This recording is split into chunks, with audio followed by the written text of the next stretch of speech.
everyone, welcome back to WCB Jazz Vinyl. Today I want to tell you the story of a killer jazz collection that I bought.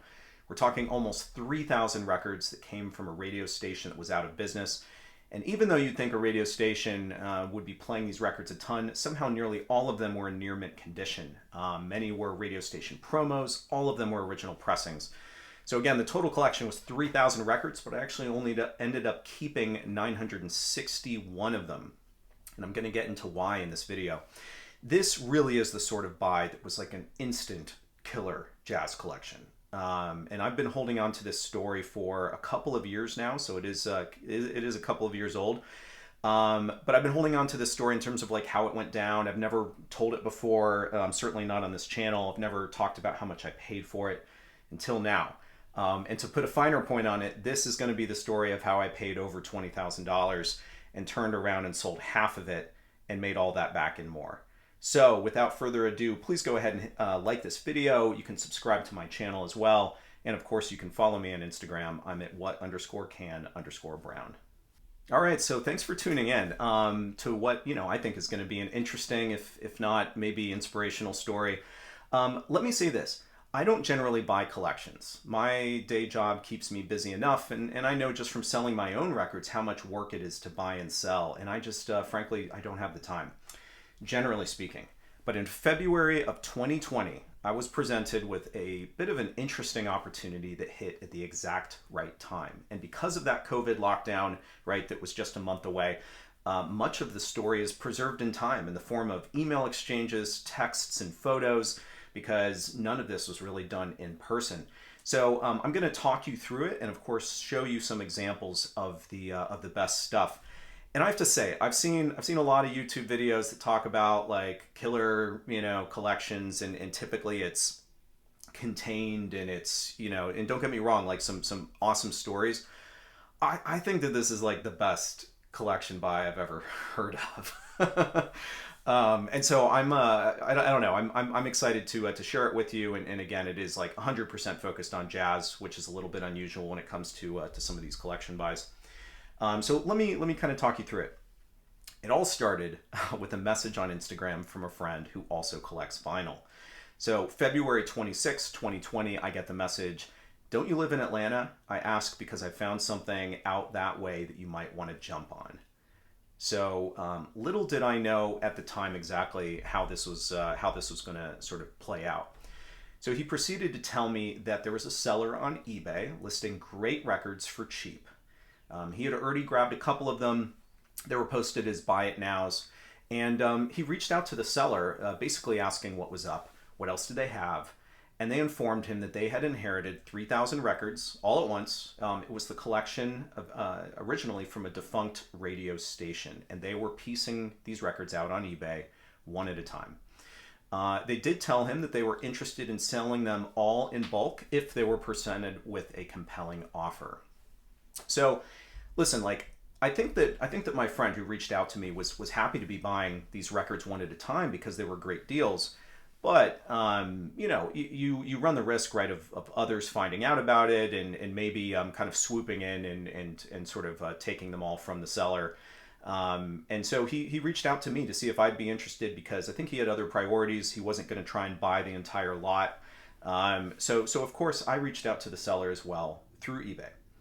I learned, indeed, they wanted to sell the collection in bulk, or at least they were interested. No cherry picking, and they wanted to sell it sight unseen. They weren't going to tell me what was in it. They weren't going to talk about condition. No information about what was included in the 3,000, just that there were 3,000 records. So listen, like I'm not a store. I don't do this on a regular basis. I had no idea if the bulk of the collection was like, trash or worthless records. So I just completely lowballed, right? Just based on a couple of the records that were nice. There were like a couple of Miles Davis prestige records that they put out on eBay. I positioned $2,000 for the lot, based purely on the few records that they had posted to eBay. And I figured that surely with that many records, there would be enough good ones in there that I could keep, and then I just drop the rest at a record store or donate them or something like that, right? And I feel like, what else can you do when you're talking about just 3,000 records and you have no idea what they are? So I send my offer and I hear nothing, just crickets. So the seller then very quickly starts listing a few other things for cheap on eBay. I think a couple of more Miles Davis Prestige records. I'll buy it now for $25 a piece, and they look pristine. So I reach out again through eBay and ask if they've reviewed my offer. And they said they weren't interested in selling all at once right now, and that they were going to proceed with what they were doing. Okay. So a day or two later, they sold a Kind of Blue, Miles Davis Kind of Blue, white label promo in excellent shape for $75. So I messaged the seller and I said, hey, you're selling your records for too cheap. Basically, I said you missed out on hundreds of dollars. Didn't tell them exactly, what it might be worth, but I said you missed out on a couple of $100s. And I said, if you'd like, I'm happy to help you figure out what some of your records are worth so that you can get as much as you can for them. Not trying to say I'm going to buy them. I just said, hey, if you send me, what you have, I'll help you determine what those buy it now prices should be. Obviously, I'm trying to get in there. After no response to that, I feel like all I could do was just continue to watch the auctions and try to buy what I could, try to win the auctions that I could. And so I was kind of refreshing the auctions on a regular basis. And listen, I'm not a pushy person. I don't try and convince people of anything. I wasn't trying to manipulate. But I was definitely interested in what might be in this collection. So one day, and this is probably just a couple days later, the seller messaged me asking if she should accept a $50 offer on an Eric Dolphy New Jazz title. I think it was Out Front. And I told her that was ridiculous and not to accept it.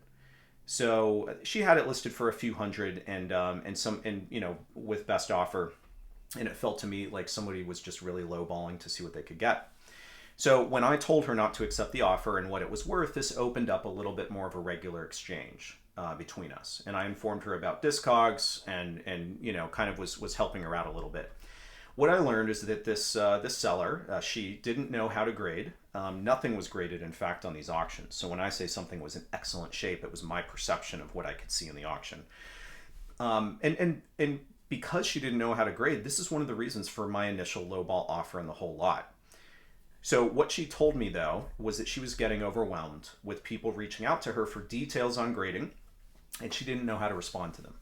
So I told her again, I'm going to help you understand what records had value, and help give her a sense of maybe what the grading was on some of these. So she asked me for a list of the artists and labels to look out for, so that she could sort of prioritize not only knowing what might have value, but also going through all these records, what should she list on eBay first. So I sent her a list that included the obvious, I think. It included Blue Note, Prestige. In terms of labels, it included Lee Morgan, Hank Mobley, etc. But it was a long list. So she would send me what she found as she was going through boxes, and I would give her feedback on prices that she should charge on eBay, and then she would list them. I helped her understand some of the basics on grading to make the auctions just a little bit better. And this gave me even more of a sense of just how clean these records were. They really didn't seem like they had been played. We're talking the original sort of rice paper sleeves, the original onion sleeves for some of the Prestige records, and just everything seemed like it just hadn't been touched, really at all, let alone recently. So what came next out of this exchange and over the course of several days was more frustration on her end. So apparently she wasn't packing her records sufficiently. That wasn't something that I had reviewed with her, and she wasn't using record mailers. She wasn't using cardboard inserts. She was shipping the records inside the jackets, no outer sleeves, no replacement inner sleeves, anything like that. So from some of the buyers, she was getting damage complaints from people and having to refund them. This is when she started asking me if I wanted to buy the records that she was showing me. So remember, she was sending me names of artists that she was finding. She was sending me pictures of what she found to ask me what to list. Now she was asking me if I wanted to buy any of them before she listed them, which is not what I was like. Listen, this is what I wanted to happen, but it wasn't something that I directly orchestrated.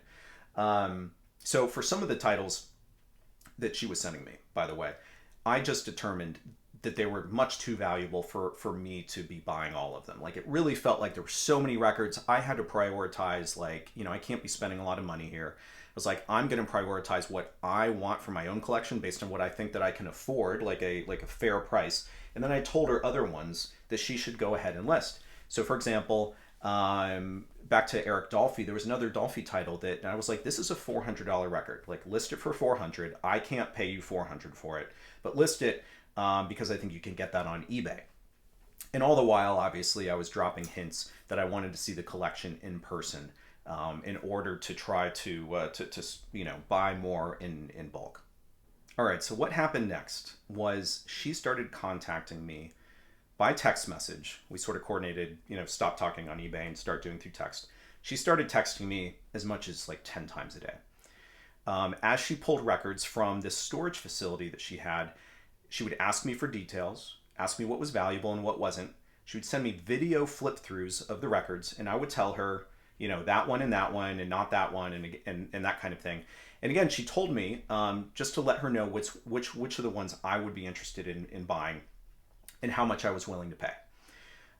So she would set those aside, and then she would list the rest on eBay. My offer for the records were not market price, but I told her as much. I said, listen, like I really want to buy, you know, a lot of your records. And I said, I'm not going to be able to pay eBay prices. And I want to let you know that, like, I want to let you know that that's the case, that when you sell to me, you could get more on eBay. But I think what she realized is the frustration that she had on eBay plus the fees, that she was interested in, I'll call it the ease of doing business with an individual rather than going through eBay. So she liked the convenience. I never complained, obviously. So we did that every day, multiple times a day. What happened was I would start creating Excel sheets because the videos that she would send would be like 20 records. And then a few minutes later, another video, and then another video later in the day, that kind of thing.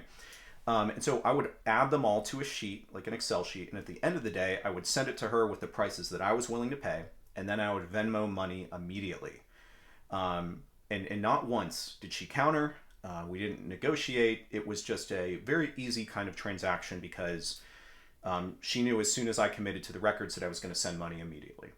And even when a few of these records arrived at my place damaged, or when there was like a couple of records that I had bought that never showed up because they got like lost in the mix with all of the records that she was dealing with, I just sort of let it slide because what I realized is that it was still going to be a good deal. She was happy. I was going to be happy at the end of it.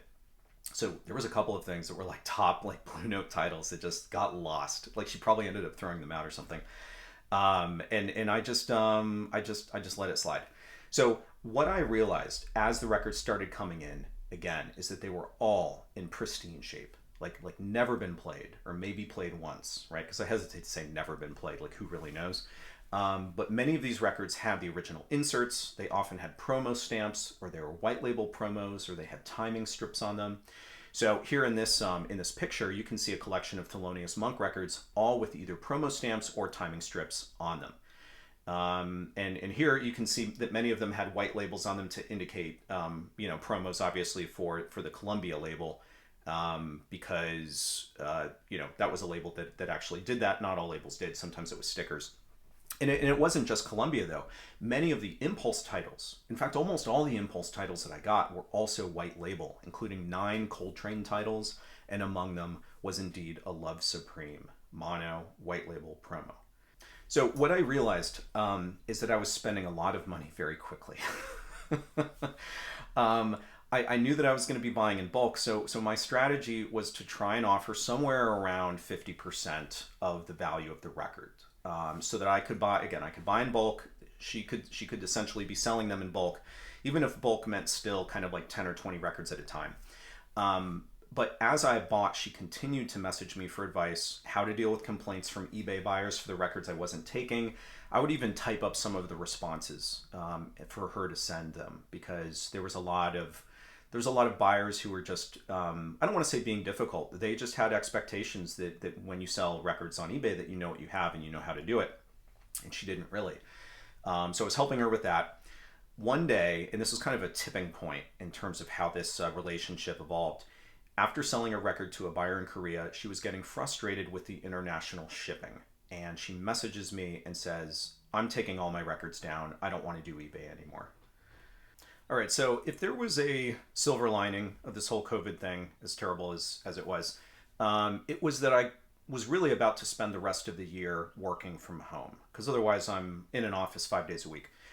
So I was going to have significantly more time on my hands to take in a large record collection and figure out what to do with it. So at this point, the date is March 11th. So remember, this started in February.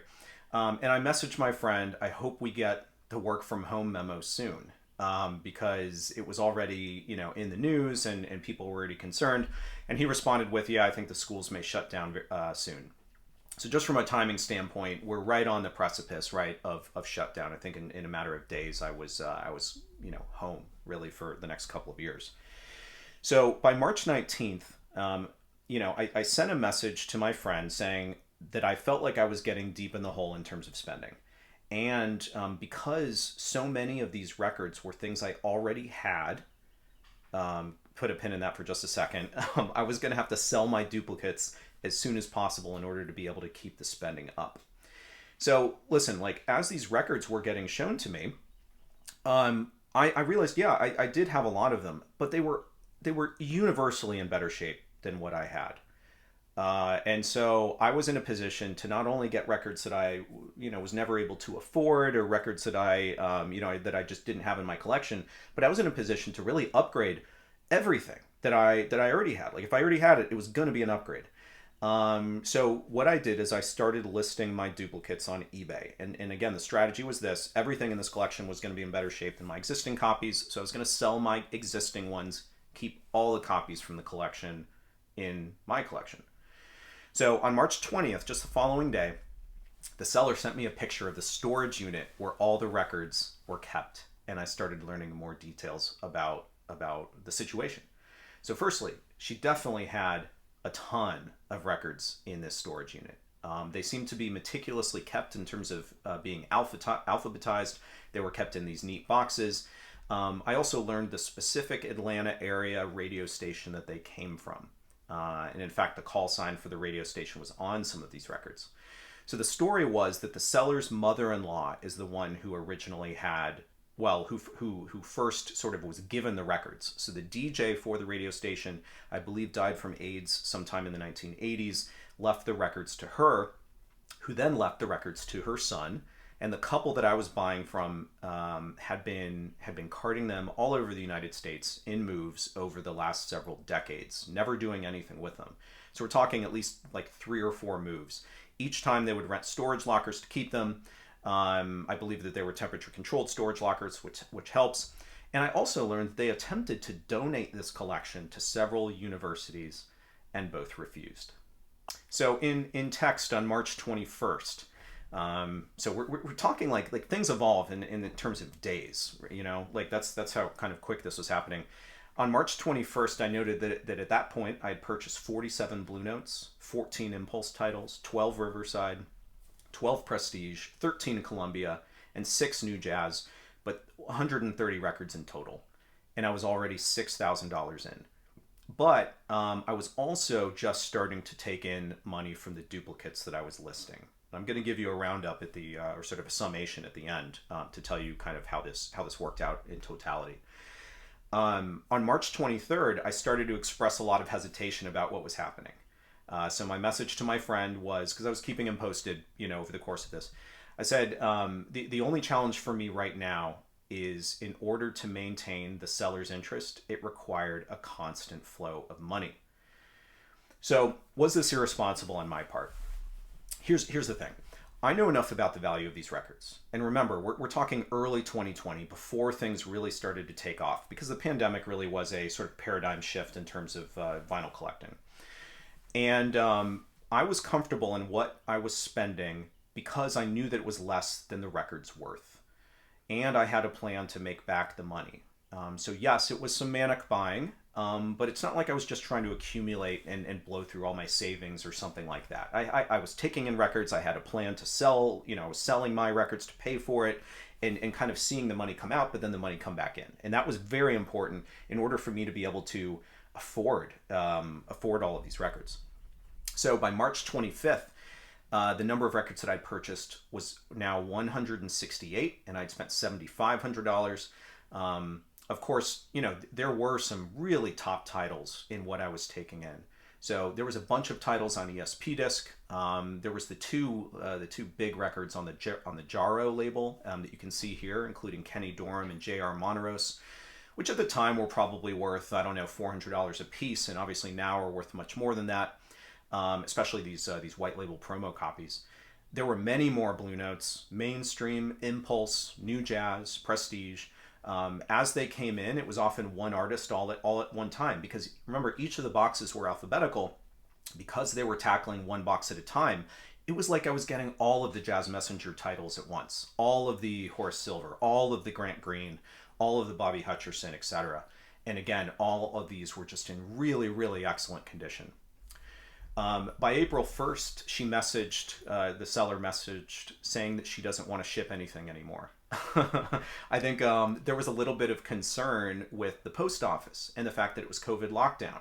So what we were going to do is we were to plan to meet, even despite COVID. I was going to take the rest of the collection off of her hands. That was the plan. The date kind of kept getting delayed, but finally on April 18th, we met up. So I ended up driving about 100 miles away to a gas station that looked to me on the map that it was about the halfway point between us. I remember she actually wasn't able to come, but her husband was there. I remember loading all the boxes into my car. It was a lot, but I had also already received a lot of the boxes, so it wasn't like everything in that storage unit I was taking in and shifting into my car. It was like a portion of them, because I'd already been receiving so many records that were being shipped.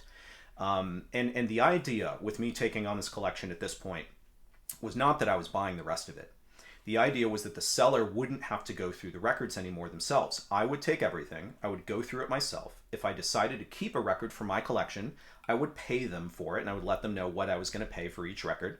If I didn't want one of the records, she said that I could just either get rid of it or sell it myself, and I wouldn't have to pay for those records. So essentially, I was able to keep proceeds from records that I was just going to offload, but if it was going to be something that I was going to keep for my own collection, she wanted me to pay for it. And there was an honor system here in terms of that, and I was honest with that, right? I didn't take advantage. So here in this picture, you can see the rest of the collection after I unloaded it from the car. It was a nice day, and I remember spending the better part of the day in the driveway going through them before I brought things inside. All right, so I went through all of the 3,000 records, and I ended up keeping, as I mentioned up front, 961 of them. So the rest of the 3,000 records, I did a couple of things with. Some of them I boxed them up, sent them to my friend who originally tipped me to the collection. At the same time, I was actually selling him some of the ones that I was buying individually. So basically, I was buying them individually from the seller, and then I would pass it along to him at the same cost that I had, because we kind of collaborated, I guess, on what some of the ones that I should buy basically for him. So then I also was selling him some of the duplicates that I had. So the records that I already had in my collection, I ended up selling him some of the duplicates for a good price. Certainly better prices than what would be commanded on eBay. I also boxed up a good portion of the remaining collection and sent them to a buddy in Iowa who owns a record store. And because I wasn't keeping so many of the records, and per my agreement with the seller, I just gave them to him to sell, because I felt guilty about taking money for records that I didn't pay for. It just didn't seem to be in the spirit of kind of the agreement that I had with the seller. So it may have been I don't even remember. It may have been 300 or more records that I was able to get rid of that way. I just can't quite recall. So what I want to show you, and probably what everybody wants to see most in this type of video, right, is some of the highlights from the haul. At least in terms of what I haven't already showed you throughout the course of this discussion. But let me give you a couple of highlights in terms of what the record collection consisted of, and then certainly I want to talk through some of the best finds. So in the end, like I said, 961 records. I paid $23,347 for them. Essentially buying them one at a time for a while until the eventual bulk buy in the end. So yes, 23,347. After we were done, The seller informed me that the proceeds from this deal overall paid for their daughter's college tuition, which was great. But really, all of this was spent between February and about June, I would say, of 2020. So out of the 961 records that I kept, I actually have still kept most of them, is what I would say. I ended up selling pretty much all of the ESP because I realized it just wasn't the style of music that I like. I sold a couple of the high dollar ones as well. So I sold the A Love Supreme white label promo. I sold the white label of John Coltrane's ballads, a copy of James Mason's Rhythm of Life. And listen, not because I don't love those records, but let's be real. Some people's value for things exceeds my own value for things, if that makes sense. So, the way that I had to make it work, though, was selling my duplicates. Again, typically lower condition ones. Some of my stuff was even G+. So it really was a pretty major upgrade for a number of titles. And in the end, selling my duplicates for the records, I made $30,541 to be exact. And that was selling 537 of my lower quality duplicates. So which means, if you think about these two things, the 23 and then the 30 and change. So not only did I turn a $7,000 profit on the buy, I upgraded the condition of 537 records to near mint or excellent, and I added the difference between these two numbers, 961 bought, 537 that were upgrades. 424 records were added to my collection that otherwise I didn't already have. All right, so with a little bit more specificity, what did I get? So I'm gonna kind of talk through some of the high level sort of tallies by label, as well as give you some of the highlights. So in total, there were 156 Blue Note records. Most of them were mono, except some of the later stuff, obviously. The gems of the Blue Notes were near mint copies of Lewis Smith's Smithville, as well as Here Comes Lewis Smith. There was Sonny Clark's Leapin' and Lopin'. There was Curtis Fuller Volume 3, Kenny Dorham's Whistle Stop. And funnily enough, none of the early, but almost all of the later Lee Morgans. The Jackie McLean records from Swing Swang through Bout Soul. There was the Wayne Shorter titles for Blue Note, so including Speak No Evil, All Seeing Eye, Adam's Apple. There was Horace Parlin's Movin' and Groovin' and Up and Down. A lot of Herbie Hancock titles, including Maiden Voyage, Empyrean Isles, Inventions and Dimensions. 5 albums by Grant Green, all mono, all pristine. Duke Pearson's Tender Feelings. This was a huge one from this collection. Duke Pearson's Profile as well. Wahoo was another. Duke Jordan's Flight to Jordan. That was a massive one that I think I had like a G+ copy of that, honestly, before. Sonny Red's Out of the Blue. Pete LaRocca's Basra. Dizzy Reese's Sound and Off. Larry Young's Unity. There really were so many. Again, 156 Blue Notes. It was crazy. Outside of Blue Note, there was 101 Impulse titles, including almost all of the Coltrane titles. Incidentally, Crescent was not one of them. It was like a surprising omission almost from the collection, but almost all of the Coltrane titles on Impulse, and again, white label promos. The Mingus titles were in there too, spread not just across Impulse, but also Atlantic. Thelonious Monk was heavily represented, as I think I alluded to earlier when I showed you some of the timing strips, right, and the promo stamps. So heavily represented there with Monk. There were 29 new jazz titles, which was crazy, right? So think about Lem Winchester and Benny Golson and Gigi Grice and artists like that. There were 23 titles on Muse, including the Almoravid, as well as Free Slave. 131 Prestige titles, so independent of the new jazz. 131 that were on Prestige, and kind of a mix between sort of Moodsville and the Standard Label and Swingville, etc. There were 48 titles on Riverside, another 10 on Jazzland, 56 on Columbia in all. 23 on Argo. So those are some of the labels that were the most represented, is what I would say. Specific other highlights. I know I mentioned earlier the Jaro titles, which listen, like those two were some of the top records in the entire collection. Just absolutely amazing. Also, a huge highlight was the original version of Cosmic Music by Alice and John Coltrane. As far as transition titles, Transition Records was one of the earliest. These are some of the earliest titles even represented in the collection, because most of the collection was 1958 up through the very early 70s. But somehow they had sample copies, or promo copies really, of Bird Blows on Beacon Hill, excuse me, as well as Bird's Eye View. Let's see, there was Taylor's Wailers on Prestige. There was Webster Young's For Lady. That was a huge highlight as well, even though it has the radio call sign on the front. There was a white label promo of Waltz for Debbie in absolutely immaculate condition. That was a huge one as well, and actually one that I considered for a while. Should I sell it? Just because, again, it's one of those titles that I feel like others maybe have more value for than my own. Like, don't get me wrong, I love the music, absolutely love it, but do I need a white label promo? Maybe not. As far as the Prestige titles, a couple of highlights were some of those releases by the Miles Davis Quintet on Prestige. There was let's see what other highlights. Chet Baker's Chet for Riverside. One of the new jazz titles I neglected to mention that was a big highlight was Eric Dolphy at the 5 spot.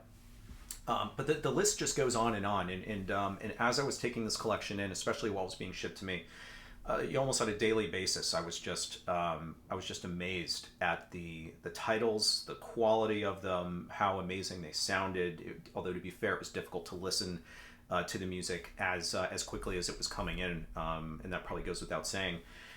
One of the things that was interesting about this collection is that clearly it hadn't been picked over before, but also there were some artists that were conspicuously absent from the list. So let's be real, like, I don't want to, I don't want to make it seem like I'm focusing on what I didn't get, considering how much I did get. Like, there's nothing to complain about this buy. But after putting all of these records in Excel to sort of keep track of everything, I realized a few things that I thought were kind of interesting. So one point is that there wasn't a single Hank Mobley record in the entire collection. There were only 2 Joe Hendersons, but neither of them were from the Blue Note label. They were, I think, Milestone. There was some Sonny Rollins, but not very much. There was a copy of Sonny Boy, which is a later Prestige release. There was Way Out West on Contemporary. There was Freedom Suite on Riverside, but none of his other titles for Prestige. Which leads me to believe that again, like I said, much of this collection, it felt to me like was built starting in 1958 and likely stopped around probably somewhere around 1972. And that's why there weren't many 1500 series Blue Notes, and the ones that were there were typically titles that maybe they had some of those early catalog numbers but were actually released a little bit later. There was no Strata East, right? There wasn't as much kind of spiritual jazz, is what I would say. So some of the big titles that we know today are quite rare, and we suspect were not pressed in large quantities, were not included. So Tina Brooks's True Blue was not there. Kenny Dorham's Quiet Kenny was not there, even though there were so many other titles around those same eras that were, right? So when I say conspicuously absent, it's when you get so much in and it hasn't been picked over, it probably hasn't, you kind of wonder, like, what happened. So a few things that I learned, though, is that record labels would send white label promo records sometimes without covers. So that was particularly relevant for Prestige. So some of you may know, or maybe you don't, Prestige has white label promos for only, call it 10 or 12 titles, something like that. But as I got those in, and I think there was 5 of them, they came without covers and instead just in a plain sleeve. It was actually the same thing for some of the ESP titles as well. And my suspicion is that perhaps the covers weren't ready. Now, I know you could say, oh, this is one example of a record station, label, or excuse me, radio station. What conclusions can you draw? Well, guess what? I'm actually in the process of looking at another collection, I'll cover this at the very end, that has the exact same situation, especially with ESP, where some of these titles come in blank sleeves. And so my suspicion is that maybe the covers weren't ready yet, but they were trying to get the promos out. Or it could have just been a decision by the label not to waste them, right? As far as the titles that the collection did not have, the only conclusion I could come to, or it's a guess, but is that there was variation in the types of records that were sent to different regions of the United States. So remember, this is an Atlanta area station. So, of course that, or maybe they were just taken at some point from the station, or the DJ didn't want them, or he threw them away. There's a number of scenarios, I suppose. But again, I think that one of the conclusions I was trying to come to was, is it possible there was regional differences between what music would get sent to what area of the United States? And I think that probably is the case. So the total value of the collection is something that I've considered, especially now that, think about the difference between when I purchased these records in 2020 and today. The prices of a lot of these records have gone up considerably since 2020. At the time, I was really trying to spend about 50% of the worth of the records. But obviously the value of the purchase is definitely much greater now. And so it kind of seems like it's a lot more out of whack, I guess, in terms of what I gained. So, I was still spending, keep in mind, I was still spending a couple $100s on individual titles in this collection. So, I guess when I think back to what titles that might have included, it would have been, obviously like Lewis Smith's Smithville was one of the most expensive titles that I bought. But again, even if I spent hundreds of dollars on that, I mean, that title is worth easily $2,000 or more now. Which makes it seem like an even crazier deal, and it was probably worth maybe 1,000 or 800 or something at the time. So what I did though, because I thought it'd be interesting for you the listener, and actually I'd never done the calculation either, to figure out what is the total value today of these records. So if I spent the $23,000 then, what did I get for that? Right, or even obviously I profited because I was offloading some other stuff, but what I couldn't do was look at all the 961 records. It was going to take too much time, and I didn't have them sort of isolated in a folder in Discogs or anything. But what I did do was this. Out of curiosity, I figured I'm going to look at those 156 Blue Notes and see what they're worth today, and then kind of compare just the Blue Notes, the 156 out of the 961. Compare that to the purchase price and what's the value today. So that's what I did. I spent some time. I looked up the median value and the high value for each of the Blue Notes that I bought, and the median value came to 21,617. So, what I would say is that the purchase price of the entire collection was basically justified simply by the 156 Blue Notes if you look at value today. Now, I looked at the Discogs high as well, because listen, these are top condition records, like just absolutely top condition, great shape. So is it accurate to look at the high? No, because I think there's a number of reasons why, like some of these records, it'd be like, the median could be like $56, and then you see the high is like 500. It's like, well, you can't go for the high, but it's also probably more than the median. So anyway, if the median was 21,617, the high is 76,145, just for the Blue Notes. So, again, easily justified by the Discogs median, and again, more likely the value is somewhere in between median and high, because of the condition. So I wanted to offer some sort of summation comments here, and really maybe questions that I was thinking about in retrospect. It's been 6 years, right? So some questions that I was thinking about in retrospect ever since buying this collection. And one of the things is, does buying a collection like this take the fun out of building a collection over time? Like the hunt, going to stores, piecing it together through sweat over a period of time, and feeling like you're a little bit more a part of the collecting process. So that's one kind of thing. And then the other thing is how has this changed me as a collector? So first, I'll say that ever since buying this collection, my passion for acquiring records has gone down. I would say that it's difficult to replicate the excitement of this collection with anything that happens. And I'm also simply not looking for copies of so many of the titles because I already have them. So, and these are obviously great problems to have, but like, listen, I still get a lot of enjoyment out of buying records. Don't get me wrong, but I do believe that I'm less manic than I used to be. I feel like I take more time. I don't get bent out of shape if I miss a good deal.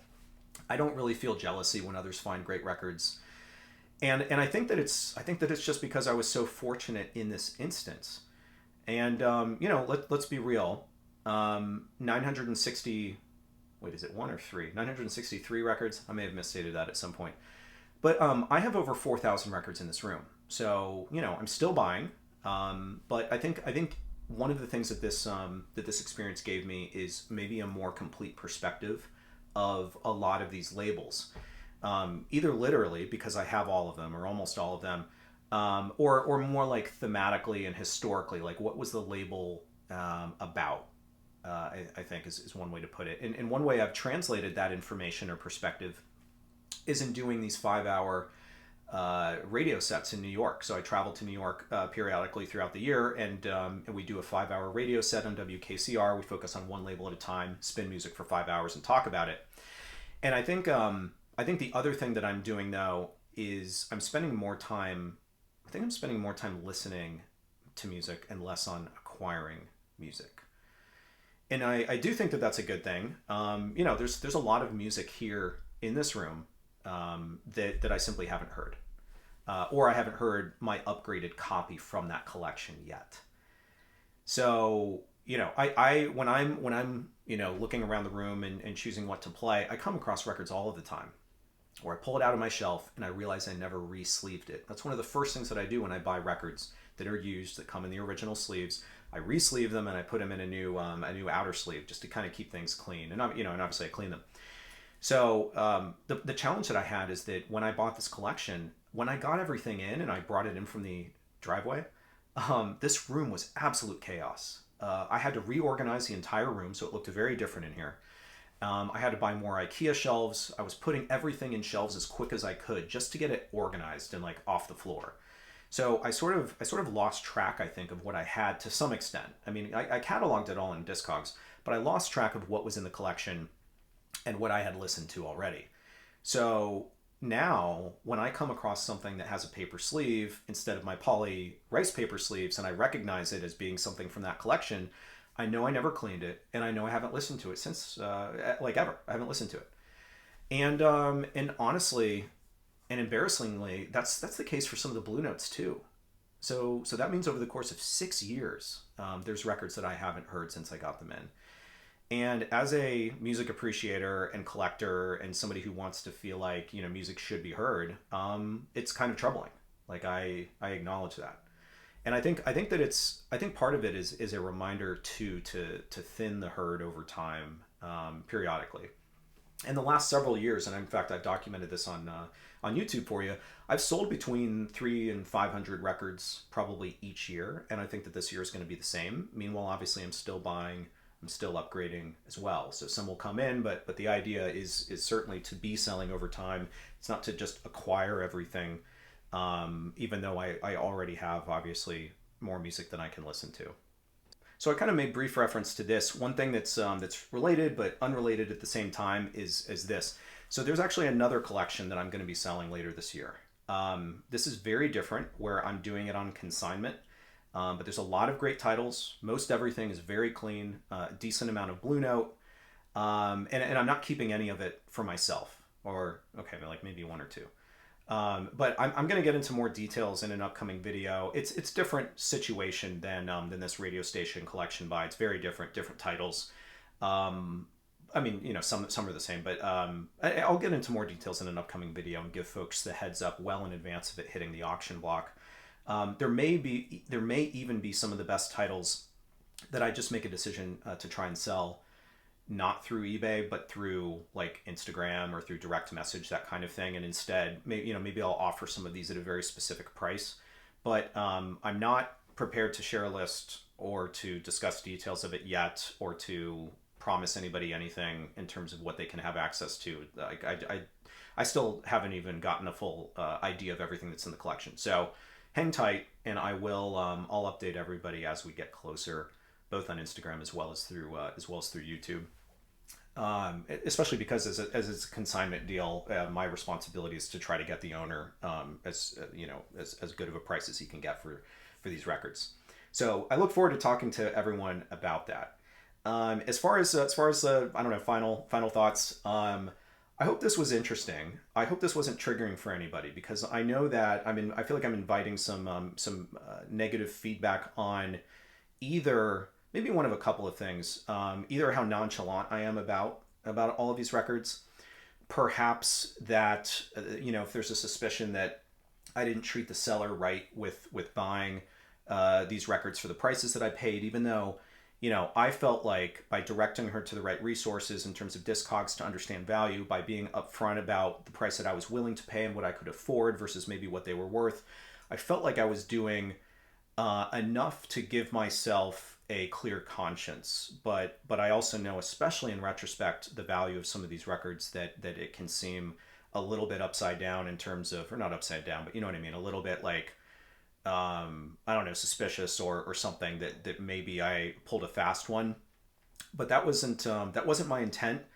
And so I hope that's not like a main takeaway, I guess, for the viewers out there.